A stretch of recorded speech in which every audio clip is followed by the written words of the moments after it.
மூச்சே எப்போதும் துணை இருப்பேன் என் உயிரே.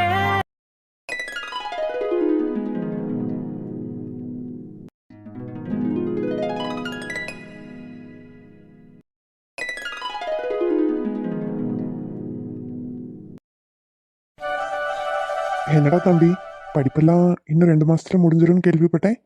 ஆமாண்ணா, முடிஞ்சிரும். இன்னும் 2 மாசத்துல எக்ஸாம் வரும். அந்த செமஸ்டர் மட்டும் முடிஞ்சிருச்சுன்னா எனக்கு காலேஜ் முடிஞ்சிருச்சு. காலேஜ் முடிஞ்ச பிறகு மேலே படிக்கணும்னு எதுவும் ஆசைப்படுறியா, இல்லை வேலைக்கு எதுவும் போகணும்னு நினைக்கிறியா? உன் மனசுல என்னையா இருக்கு? என்னை பொறுத்த வரைக்கும் நான் வேலைக்கு போகணும்னு தானே ஆசைப்படுறேன். இல்ல தம்பி, சொல்லுங்கப்பா. என்னையா வேலைக்கு போகணும்னு சொல்ற? நம்ம கிட்டயே அத்தனை தொழில் இருக்கு. எதையாவது ஒன்று நீ எடுத்து நடத்த வேண்டியதானே? அண்ணன் பாரு, இப்போ அண்ணன் தான் எல்லாம் பார்த்துக்கிட்டான். 1-2 இடத்துக்கு தான் நான் போயிட்டு வந்துட்டு இருக்கேன். அந்த 1-2 இடத்தையும் உங்ககிட்ட ஒப்படைச்சிட்டேன்னா நீங்கள் 2 பேர் சேர்ந்து பார்த்துக்கிடுவீங்க இல்லையா? இல்லைப்பா, தப்பா எடுத்துக்காதீங்க. எனக்கு இந்த மாதிரி எடுத்த எடுப்பில் தொழில் பார்க்குறதெல்லாம் விருப்பம் இல்லை. முதல்ல ஒரு இடத்துல போய் அந்த இடத்துல என்னென்ன வேலை செய்கிறாங்கங்கிறத முழுமையாக கற்றுக்கிட்டு நானே தனியாக பிஸ்னஸ் பண்ணணும்னு ஆசைப்படுறேன்ப்பா. ப்ளீஸ்ப்பா. ஐயா மருது, தம்பி என்னையா இப்படி சொல்கிறான்? அவன் விருப்பத்தை அவன் சொல்கிறான். அவன் விருப்பப்படியே இருக்கட்டும்பா. நான் ஸ்கூல் படிக்கும் போச்சுல எனக்கு அடிக்கடி உடம்பு சரியில்லாமல் வந்துட்டே இருக்கும். அதனால என்னால் ஸ்கூலை தொடர்ந்து படிக்க முடியல. காலேஜ் எதுவுமே போகலை. அப்போ நான் உங்கள் கூட வந்து நீங்கள் பார்க்குற தொழில் எல்லாத்தையுமே கற்றுக்கிட்டு இன்றைக்கி அதை நான் எடுத்து பார்த்துக்கிட்டு இருக்கேன். ஆனால் நம்ம ஆகாஷ் அப்படி இல்லைல்லப்பா. ஸ்கூல் முடிச்சு காலேஜ் முடிச்சு இப்போ சுயமாக அவன் வேலைக்கு போய் அதெல்லாம் கற்றுக்கிட்டு தனியாக தொழில் தொடங்கணும்னு ஆசைப்படுறான். இதில் என்னப்பா தப்பு இருக்குது? அண்ணா தான் சூப்பர், என் முடிவுக்கு சப்போர்ட் பண்ணுறாங்க. ஆமாண்டா தம்பி, என்னைக்கும் இந்த அண்ணன் என் தம்பிக்கும் தங்கச்சிக்காகவும் தான் இருக்கேன். உங்களை ஒரு நல்ல நிலைமைக்கு கொண்டு வந்து பார்க்கணுங்கிறது தான் என்னோட பெரிய கனவே. அதோட முதற்படியாக என் தம்பி இன்னைக்கு வேலைக்கு போக போகிறான். என் தங்கச்சி படிச்சுக்கிட்டு இருக்கா. 2 பேரும் கூடிய சீக்கிரம் நல்ல நிலைமைக்கு வருவீங்க. என்னையா மருது, இப்படி உனக்கு செல்லம் கொடுத்தா பிறகு என் பேச்சை எப்படி கேட்பான்? ஒரு அண்ணனா என் தம்பியும் தங்கச்சியும் நல்ல வழியில் போகும்போது பாராட்டுறதும் அவங்களுக்கு தட்டி கொடுக்கறதும், கெட்ட வழியில் போகும்போது அது தப்புன்னு திருத்துறதும் ஒரு அண்ணனா என்னோட கடமை தானேப்பா. அது சரிதான் மக்களே, அதை நான் தப்பே சொல்ல மாட்டேன். ஆனால் நம்மளோட தொழிலையும் கற்றுக்கிடணும்ல. நீயும் எத்தனை வருஷம் தான் தனியாகவே அதெல்லாம் பார்த்துக்கிடுவ சொல்லு. அவனுக்கும் ஒரு 2 தொழில் தெரிஞ்சதுன்னா நீங்கள் 2 பேரும் கூட மாட ஒத்தாசையாக இருப்பீங்களேன்னு அப்பா ஆசைப்பட்டேன். வேற எதுக்கு அப்படி சொல்ல போகிறேன்? அதெல்லாம் நான் தனியாக பார்த்துக்கிடுவேன்ப்பா. தம்பிக்கு விருப்பம் இருந்தால் அதை கற்றுக்கிடட்டும். அப்படி இல்லைன்னா அவன் விருப்பப்பட்டதே செய்யட்டும். என் தம்பி வேலைக்கு போயிட்டே கூட என்னென்ன வியாபாரத்தில் எவ்வளோ லாபம் வருது, எவ்வளோ நஷ்டம் வருது, எப்படியெல்லாம் நீங்கள் அதை நடத்துறீங்கன்னு என்கிட்ட அப்பப்போ என்ன கணக்கு கேட்டாலும் அதை காட்டுறதுக்கு என்கிட்ட ஆளுங்க இருக்காங்க. அந்த அளவுக்கு நான் பக்காவாக எல்லாம் வேலை செஞ்சுட்ருக்கேன். என் தம்பி எப்போ கேட்டாலும் அவனுக்கு சொல்லியும் தருவேன், எடுத்து விவரத்தை காட்டவும் செய்வேன். ஐயோ அண்ணா, நான் எதுக்கு உங்ககிட்ட இதெல்லாம் கேட்க போகிறேன்? அண்ணன் எப்பவுமே கரெக்டாக நேர்மையாக எல்லாத்தையும் பார்த்துக்கிறனால தான் நாங்கள் இவ்வளோ சந்தோஷமாக இருக்கோம். உங்ககிட்ட அதெல்லாம் பார்த்துக்கிற பொறுப்பை கொடுத்துட்டு தான் நாங்கள் நிம்மதியாக இருக்கோம். எங்கள் அண்ணன் என்றைக்கும் தப்பாக எதுவும் பண்ண மாட்டார். அதில் எனக்கு முழு நம்பிக்கை இருக்குது. என்றைக்கும் உங்கள் தம்பி வந்து அந்த கணக்கை காட்டுங்க இந்த கணக்கை காட்டுங்கன்னு கேட்கவே மாட்டேன். உங்களை பற்றி எனக்குங்க 2 பேரும் ஒத்துமையாக இருக்கிறத பார்க்கும்போதே எவ்வளோ சந்தோஷமாக இருக்கு. என்ன எல்லாரும் என்னை விட்டுட்டு குடும்பமாக ஏதோ பேசிட்டு இருக்கீங்க போல? உன்னை விட்டுட்டு நாங்கள் என்ன ஆகிலா பேச போகிறோம்? சும்மா தான் பேசிகிட்டு இருந்தோம். வா வா வாங்கம்மா உட்காருங்க. நான் உங்கள் எல்லாருக்கும் ஒரு முக்கியமான விஷயம் சொல்கிறதுக்காக தான் இப்போ இங்கே வந்திருக்கேன். முக்கியமான விஷயமா? என்னதுமா? அதானே, என்ன முக்கியமான விஷயம்? சொல்கிறேன். நாளைக்கு நம்ம வீட்டில் ஒரு விசேஷம். நம்ம வீட்டில் என்ன விசேஷம் நடக்க போகுது அகிலா? வேற என்னங்க, நம்ம பெரிய பையன் மருதுக்கு நிச்சயதார்த்தம். என்னம்மா சொல்றீங்க? நிச்சயதார்த்தமா? இவ்வளோ பெரிய விஷயம் நடக்க போகுது, என்கிட்ட யாருமே சொல்ல பாத்தீங்களா? ஆகாஷ், உங்க அம்மா என்கிட்டயே சொல்லல. என்னப்பா சொல்றீங்க? உங்ககிட்டயே சொல்லலையா? ஆமாயா, என்கிட்டயே சொல்லல. என்னம்மா இது, அப்பா கிட்டயே சொல்லலையா? உனக்கு அப்பாவுக்கு அண்ணனுக்கு எல்லாத்துக்கும் இப்பதான் சொல்றேன். அப்படியா? நாளைக்கு நிச்சயதார்த்தம்னு சொன்னீங்க? ஆமாண்டா, தரகர் ஒரு நல்ல இடமா சொல்லியிருக்காரு. நாளைக்கு கோயிலில் வச்சு எல்லாரும் பார்ப்போம். பிடிச்சதுன்னா கையோட தட்டை மாற்றிட வேண்டியதானே. நிச்சயதார்த்தம் மாதிரி கூட பண்ணிக்கலாம். பிறகு கல்யாணத்துக்கு கூட ஊரையே கூப்பிட்டு அமர்க்கணம் பண்ணிடலாம். அண்ணா ஜாலிதான். நாளைக்கு அப்போ பொண்ணு பார்க்க போறோம். அண்ணி எல்லாம் வரப்போறாங்க எனக்கு புதுசா. கம்மன் இரு தம்பி. கம்மன் இருல, அண்ணனை ஏதாவது சொல்லிட்டே இருக்காத. என் மகனுக்கு இப்பவே கல்யாண காலம் வந்துட்டு. அம்மா அது நீ ஒன்றும் சொல்லாண்டாயா. நாளைக்கு பொண்ணு நேரில் பாரு, நிச்சயம் உனக்கு பிடிக்கும். உங்களுக்கும் அப்பாவுக்கும் பிடிச்சிருந்தாலே எனக்கும் ஓகே தாம்மா. பார்த்துக்கங்க என் பையனை. என் பையன் என் பேச்சை என்னைக்கும் மீற மாட்டான். அப்பா அப்பா யார் உனக்கு அப்பன்?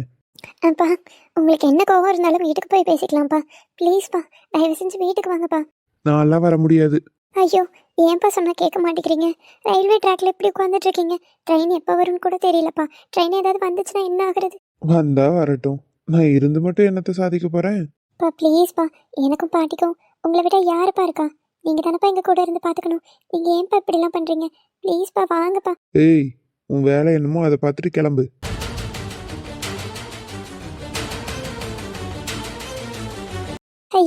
இப்போ நான் என்ன பண்ணுறது? ஸ்டேஷனில் வேற யாரும் இல்லையே, யாரை போய் கூட்டிகிட்டு வர்றது? என்ன பண்ணுறது ஒன்றும் புரியல. அப்பா தான் நான் கிட்ட போனாலே திட்டுவார். வேறு யாரும் ஹெல்ப்பும் இல்லாமல் அப்பாவை இங்கேருந்து கூட்டிகிட்டு போக முடியாது. யாரையாவது தேடி போ. ஐயோ, இங்கே யாரையுமே காணோமே. இப்போ என்ன பண்ணுறது? கடவுளே, யாரையாவது சீக்கிரம் என் கண்ணில் காட்டுப்பா. எப்படியாவது அப்பாவை அங்கேருந்து கூட்டிகிட்டு வரணும். அங்கே யாரும் வராங்க. இவரா? பரவாயில்ல, எப்படியோ நமக்கு சரியான நேரத்தில் வந்திருக்காரு. அவர் போகிறதுக்குள்ளே அவர் நிப்பாட்டணும். ஏங்க ஏங்க. என்னது இது? ஏதோ ஒரு பொண்ணு குரல் கேட்குது. அட மீனா, இந்த நேரத்தில் தனியாக இங்கே என்ன பண்ணிட்டு இருக்கா? ஐயோ, வண்டியை ஒரு நிமிஷம் நிறுத்துங்க. மீனா, இங்கே என்னம்மா பண்ணுற? ஏங்க அது வந்து என்னாச்சும்மா? இந்த ராத்திரி நேரத்தில் தனியாக இப்படி நிற்கிற ரோட்டில், அதுவும் அழுதுகிட்டே நிற்கிற. சொல்லு, எதுவும் பிரச்சனையா? சொல்லுமா, நான் பார்த்துக்கிறேன். ரவுடி பசங்க எதுவும் வம்பு பண்ணுறாங்களா என்ன? ஐயோ இல்லைங்க, அதெல்லாம் ஒன்றும் இல்லைங்க. எனக்கு ஒரே ஒரு ஹெல்ப் மட்டும் பண்ண முடியுமா? சொல்லுமா. எங்கள் அப்பா கொஞ்சம் குடிச்சிருக்காரு. அங்கே ரயில்வே ஸ்டேஷனில் அந்த ட்ரெயின் போகிற ட்ராக் மேலே உட்காந்துட்டு வரமாட்டேன்னு சொல்லிட்டு இருக்காரு. அங்கே ஸ்டேஷனில் யாருமே இல்லை. நான் யார்கிட்ட போய் ஹெல்ப் கேட்குறதுன்னு தெரியாமல் தான் இங்கே ரோட்டுக்கு வந்தேன். கொஞ்சம் எங்கள் அப்பாவை எப்படியாவது பேசி மேலே கொண்டு வரீங்களா? என்ன சொன்னாலும் கேட்காம அங்கே உட்காந்துட்ருக்காரு.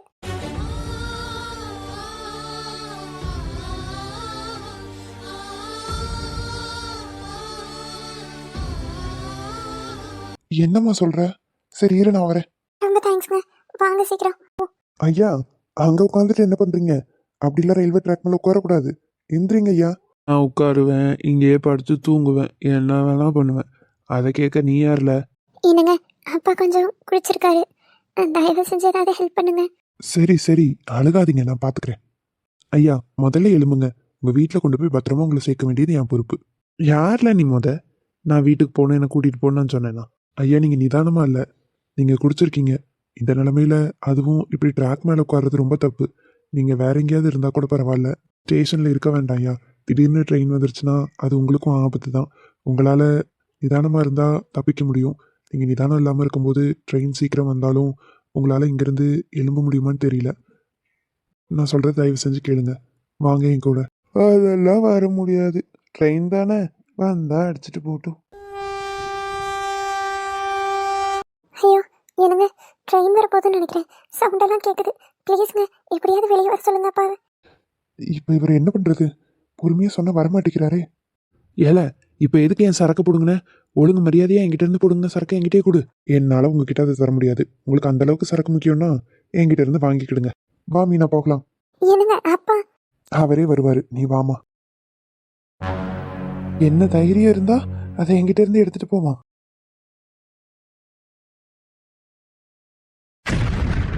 என்னங்க நீங்க, உங்களை ஹெல்ப் பண்ண கூப்பிட்டா நீங்க இப்படி பண்ணிட்டீங்க. நான் என்னம்மா பண்ணேன்? அங்க ட்ரெயின் சத்தம் வேற கேட்டுச்சு. ஆனா அப்பாவை வெளியே தூக்குவீங்கன்னு பார்த்தா நீங்க பேசாம இதை எடுத்துட்டு வந்துட்டீங்க. பயப்படாதம்மா, உங்க அப்பா இதை தேடி நிச்சயம் வருவாரு. அவர் என்னதான் சொன்னாலும் வெளியே வர மாதிரி இல்லை. அவருக்கு முழுக்க முழுக்க மனசெல்லாம் அந்த குடி மேலதான் இருக்கு. அதனாலதான் அந்த சரக்கு பாட்டில் எடுத்துட்டு வந்தேன். இதுக்காகவே நிச்சயம் எழும்பி வருவாரு. என்னங்க நீங்க, இவர் வேற போதையில இருக்காரு. எந்திரிக்க முடியாம அங்கேயே விழுந்துட்டாருனா? நான் சொன்னா சரியா இருக்கும், நம்பு. ஏய், அப்பா வந்துட்டீங்களா? நல்ல வேலை, நான் பயந்துட்டே இருந்தேன். எப்படியோ வந்துட்டீங்க. வாங்கப்பா, முதல் வீட்டுக்கு போலாம். யாருடி அவன்? அவரு அவரு நிம்மதியாக என்னை வாழ தான் விட மாட்டேன், நிம்மதியாக என்னை எங்கேயும் இருக்கவும் விட மாட்டியா? உனக்கு நான் என்னடி பண்ணேன்? நான் பேசாமல் ஒரு இடத்துல உட்காந்து சரக்கு அடிச்சுக்கிட்டு இருந்தேன். என்னை வா வான்னு சொல்லி நான் வரலன்னொன்னே எவனையோ கூட்டிகிட்டு வந்து அவன் என் சரக்கு பாட்டில் பிடுங்கிட்டு போயிட்டான்.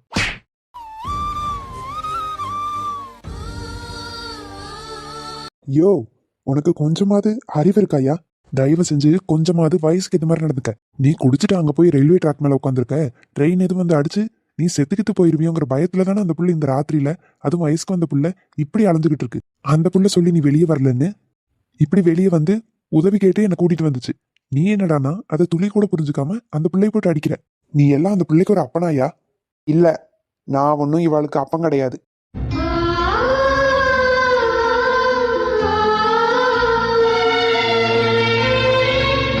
அப்பா, என்ன அப்படி உன் வாயால கூப்பிடாதுன்னு பலமுறை சொல்லிட்டேன். அது இல்லப்பா.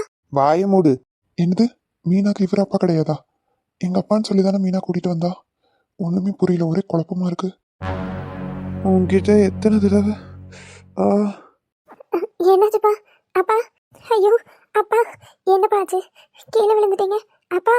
என்னங்க, எங்க அப்பா போதையில மயங்கி விழுந்துட்டாங்கன்னு நினைக்கிறேன். தயவு செஞ்சு எங்கள் வீடு வரைக்கும் கொண்டு போகிறக்கு ஹெல்ப் பண்ணுறீங்களா ப்ளீஸ்? என்னங்க நீங்க தான் அந்த ஆளுக்காக இப்படி பேசிட்டு இருக்கீங்க. ஆனா அந்த மனுஷன் உங்களை பிள்ளையே இல்லைங்கிறாரு. அவர் என்ன சொன்னாலும் யார் என்ன சொன்னாலும் அவரோட பிள்ளை தான் நான். என் அப்பா தான் அவர். தயவு செஞ்சு உதவி பண்ணுங்க ப்ளீஸ்ங்க. உங்கள் காலில் வேணாலும் விழுகிறேன். ஐயோ, என்னங்க நீங்க காலில் விழுகிறேன் அது இதுன்னு பெரிய பெரிய வார்த்தையெல்லாம் சொல்லிட்டு. நான் ஹெல்ப் பண்ணுறேன். இப்போ என்ன, உங்கள் வீட்டில் கொண்டு போய் உங்கள் அப்பாவை சேர்க்கணும் அதானே? உங்கள் அப்பாவுக்கு ஒரு குறையும் இல்லாமல் வீட்டில் நல்லபடியே கொண்டு போய் சேர்க்க வேண்டியது என் பொறுப்பு. ரொம்ப ரொம்ப தேங்க்ஸ்ங்க. வீடு எங்கே இருக்குன்னு சொல்லி போகலாம். ம் சொல்கிறேங்க.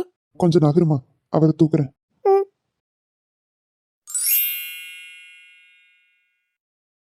எங்கள் அப்பாவை நல்லபடியாக வீட்டுக்கு கொண்டு வந்து விட்டதுக்கு ரொம்ப நன்றிங்க. பரவாயில்ல மீனா, பத்திரமா பார்த்துக்கோங்க. வீட்டில் யாரும் இருந்த மாதிரி இல்லை. அப்பா வேற குடிச்சிருக்காங்க. நீங்கள் இருந்துப்பீங்கல்ல? அதெல்லாம் இருந்துப்பேங்க. எங்கள் அப்பா இன்னைக்கு நேற்று குடிக்கல. எனக்கு விவரம் தெரிஞ்சதுலேருந்து அப்படி தான் குடிச்சிட்ருக்காரு. உங்களுக்கு இது புதுசாக தெரியலாம், ஆனால் எனக்கு இது பழகி போன ஒன்று தான். எனக்கு பழகிருச்சுங்க. நான் இருந்துப்பேன். பிறகு எனக்கு அப்பா மட்டும் கிடையாது, பாட்டியும் இருக்காங்க. பாட்டி ஒரு விசேஷத்துக்காக ஊருக்கு போயிருக்காங்க. திரும்ப அவங்களால டயத்துக்கு பஸ்ஸை பிடிக்க முடியல. அதனால ஃபோன் போட்டு சொன்னாங்க, இன்னைக்கு வர முடியலம்மா, நாளைக்கு விடிய காலையில் பஸ்ஸை பிடிச்சி வந்துடுறேன், பார்த்து பத்திரமா இருன்னு சொன்னாங்க. சரின்னு சொல்லிட்டு அவங்கக்கிட்ட ஃபோன் பேசிட்டு கொஞ்ச நேரத்தில் தான் அப்பாவை காணோம். அதான் எங்கே போயிருக்காங்கன்னு தேட போனேன். ஒவ்வொரு இடமா தேடி கடைசியில் தான் அப்பாவை அங்கே இருக்காங்கன்னு கண்டுபிடிச்சேன். எங்கள் அப்பா எப்படி குடிக்கிறதோ நான் தேடுறதோ புதுசு இல்லைங்க, பழசு தான். ஆனால் எப்பயுமே எங்கேயாவது உட்காந்துருப்பாரு, இல்லை மயங்கி விழுந்திருப்பாரு. ஆனால் இன்னைக்கு ரயில்வே ட்ராக்ல உட்காந்துட்டு வரமாட்டேன்னு சொன்னதும் தான் கொஞ்சம் பயந்துட்டேன். இத்தனை வருஷமா நீங்கள்லாம் குடிக்காதுன்னு சொல்லியும் அவர் குடிக்கிறாரா? ம் ஆமாங்க. நான் விவரம் தெரிஞ்சதுலேருந்து அவர்கிட்ட சொல்கிறது அது ஒன்று தான். எங்கள் பாட்டியும் அதை தான் சொல்கிறாங்க. ஆனால் அவர் அதெல்லாம் கேட்க மாட்டார். உங்ககிட்ட ஒன்று கேட்குறேன், தப்பாக எதுவும் எடுத்துக்க மாட்டீங்களே? அதெல்லாம் தப்பாக எடுத்துக்க மாட்டேன், கேளுங்க. இல்லை, யார் போதையில் இருந்தாலும் தான் மகளை மறக்கிற அளவுக்கு போதை இருக்காது. இன்னைக்கு அவர் நீ என் மகளே இல்லை, யார் உனக்கு அப்பான்லாம் சொன்னார். ஒருவேளை உங்களுக்குள்ள எதுவும் பிரச்சனையில் கோவத்தில் சொல்கிறாரா இல்லை என்னன்னு எனக்கு புரியல. அதான். சாரிங்க, உங்கள் பர்சனலாக இருந்தால் நீங்கள் சொல்ல விருப்பப்படலைன்னா சொல்ல வேண்டாம். கேட்கணும்னு தோணுச்சு, அதனால மட்டும்தான் கேட்டேன். அதெல்லாம் ஒன்றும் இல்லைங்க. நீங்கள் கேட்டதை தான் புதுசாக யார் என்ன பார்த்தாலும் எல்லாரும் என்கிட்ட கேட்குற முதல் கேள்வியாக இருக்கும். அவர் தான் என்ப்பா, அதில் எந்த மாற்றமும் இல்லை. ஆனால் அவருக்கு என்ன சின்ன வயசுலேருந்தே பிடிக்காது. பிடிக்காதா? என்னங்க சொல்கிறீங்க? ஆமாங்க. எங்கள் அப்பாவும் எங்கள் அம்மாவும் ரொம்ப வருஷமாக லவ் பண்ணி ஒன்று சேர்ந்தவங்க. எங்கள் பாட்டிக்கு கூட விருப்பம் இல்லை தான். என்ன சொன்னாலும் யார் என்ன சொன்னாலும் இந்த ஊரே எதிர்த்து நின்னாலும் நான் அவ கூட தான் வாழுவேன்னு எல்லாத்தையும் எதிர்த்து கல்யாணம் பண்ணிக்கிட்டாங்க எங்கள் அப்பா அம்மா. அவங்க ரெண்டு பேரும் அவங்களோட உலகத்தில் ரொம்ப சந்தோஷமாக வாழ்ந்துக்கிட்டு இருந்தாங்க. அப்படியே கொஞ்சம் கொஞ்சமாக எங்கள் பாட்டியும் பேச ஆரம்பிச்சிட்டாங்க, கோபத்தெல்லாம் விட்டுட்டு. இப்படி இருக்க சூழ்நிலையில் எங்கள் அம்மா கர்ப்பமானாங்க. நான் அவங்க வயிற்றில் வந்தேன். அவங்க காதலிச்சு கல்யாணம் பண்ணி நமக்கு ஒரு பிள்ளை வரப்போகுதுன்னு ரொம்ப ஆசையாக கொண்டாடிட்டு இருந்த நேரம். ஆனால் என் ராசியும் என்னமோ தெரியல, நான் பிறந்த அன்னைக்கு எங்கள் அம்மா இறந்துட்டாங்க. பிரசவத்தில் இறந்துட்டாங்க. இந்த விஷயம் எங்கள் அப்பா கேட்டதுலேருந்து ரொம்ப அதிர்ச்சி ஆயிட்டாரு. உயிருக்கு உயிராக நேசித்து காதலிச்சு கல்யாணம் பண்ண நம்ம பொண்டாட்டியை இவ தான் கொண்டுட்டான்னு கோபம் எல்லாமே என் மேலே திரும்பிடுச்சு. நான் அந்த நேரத்தில் ஒரு குழந்தையா இருந்தாலும் அவர் பார்வைக்கு நான் பிறக்காமல் இருந்திருந்தா எங்கள் அம்மா அவர் கூட உயிரோடு இருந்திருப்பாங்கங்கிற எண்ணம் எங்கள் அப்பா மனசில் ஆழமாக பதிஞ்சிருச்சு. அப்போ நான் சின்ன பிள்ளை, எனக்கு ஒன்றும் தெரியாது. அதுக்கு பிறகு நான் கொஞ்சம் கொஞ்சமாக எங்கள் பாட்டி தான் என்னை வளர்த்தாங்க. இப்போ வரைக்குமே எனக்கு ஃபுல் சப்போர்ட்டாக பாட்டி மட்டும்தான் இருக்காங்க. அப்பா இன்னுமே அந்த கோபத்துலேருந்து வெளியே வரல. அதுலேருந்து எங்கள் அப்பா ரொம்ப குடிச்சு ஆளே ஒரு மாதிரி ஆயிட்டாரு. நானும் எங்கள் பாட்டியும் எவ்வளோ தூரம் சொல்லியும் அவர் கேட்கல. என்னை பார்க்கும்போதெல்லாம் அவருக்கு எங்கள் அம்மா இறந்தது தான் ஞாபகம் வருது. அதனால் என்கிட்ட அவர் பேசக்கூட மாட்டார். என்னம்மா சொல்கிற? என்னால் நம்பவே முடியல. இத்தனை வருஷமாவுமே உன் மேலே இவ்வளோ கோவம் காமிச்சு மாறாமல் இருக்காரா?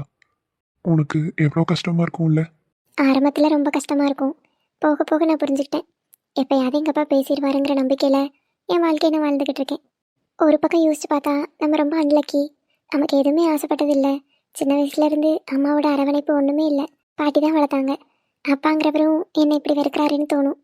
இன்னொரு பக்கம் பார்க்கும்போது அவர் அவ்வளோ தூரம் பாசம் வச்சுருந்த அவர் மனைவி என்னால் இறந்துட்டாங்கங்கிறத அவரால் ஏற்றுக்கவே முடியலன்னா அவர் எங்கள் அம்மாவை எவ்வளோ லவ் பண்ணியிருப்பாரு. அதையும் நினச்சி பார்த்துப்பேன். அதனால தான் அவரால் என்னை ஏற்றுக்க முடியல. ஏற்றுக்குவாருன்னு நம்பிக்கை மட்டும் மனசில் இருக்குது. ஆனால் நீ உண்மையாகவே ரொம்ப கிரேட்மா. இத்தனை வருஷம் பேசாத அப்பாக்காக இந்த நடுராத்திரியிலையும் அவரை தேடி நீ தான் தனியாக அலைஞ்சிக்கிட்டு இருக்க. கூடிய சீக்கிரமே உங்கள் அப்பா உன்னை பற்றி புரிஞ்சுக்குவார். கூடிய சீக்கிரமே அவர் பேசுவாருமா, நம்பு. நீங்கள் சொல்கிறது நடந்தால் உங்கள் வாய்க்கு சக்கரை தான் போடணும். நிச்சயம் நடக்குமா. ரொம்ப நன்றிங்க. எனக்கும் நான் சின்ன வயசுல இருக்கும்போது எங்கள் அம்மா இறந்துட்டாங்க. அச்சச்சோ. ஆனால் அந்த குறை இப்போ வரைக்கும் தெரியாமல் என் சித்தி என்னை அவ்வளோ அருமையாக பார்த்துக்கிறாங்க. சொல்லப்போனால் அவங்கள நான் சித்தின்னு கூட கூப்பிட மாட்டேன். அவங்க எங்கள் அப்பாவை கல்யாணம் பண்ண நாள்லேருந்து அவங்கள நான் அம்மான்னு தான் கூப்பிடுறேன். அந்த அளவுக்கு என்னை பார்த்துக்கிறாங்க. எனக்கு இப்போது அப்பா, அம்மா, தம்பி, தங்கச்சின்னு ஒரு அழகா குடும்பம் இருக்குது. உன்னை பார்க்கும்போது எனக்கு ரொம்பவே கஷ்டமாக இருக்குமா. இதில் என்னங்க கஷ்டம்? அந்த கடவுள் ஒவ்வொருத்தருக்கு ஒவ்வொரு மாதிரி வாழ்க்கையை அமைச்சு கொடுப்பாரு. அவருக்கு எனக்கு இப்படி தான் வாழ்க்கை அமைச்சு கொடுக்கணும்னு தோணியிருக்கு. அவர் அமைச்சு கொடுத்த வாழ்க்கையை தானே நம்ம வாழ முடியும். அதை மீறி நம்மளால் என்ன பண்ண முடியும்? எல்லாம் இறைவன் கையில் தானே இருக்குது. அதே மாதிரி அந்த கடவுள் சீக்கிரம் உங்கள் அப்பா ஒன்று புரிஞ்சுக்குவாருன்னு எழுதி வச்சிருப்பாரு. நீ எதுவும் கவலைப்படாத. ஆ ஏப்பா, முருகா முருகா முருகா முருகா முருகா முருகா.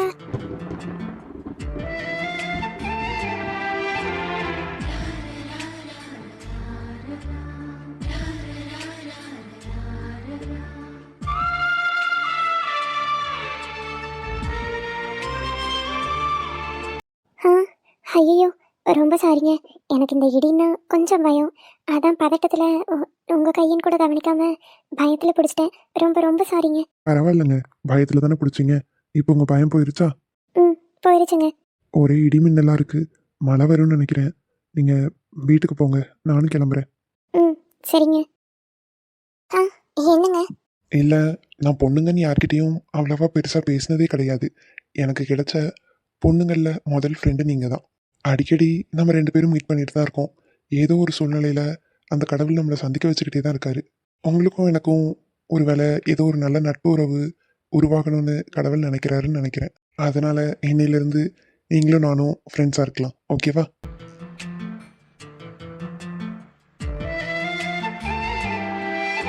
ஆ சரிங்க.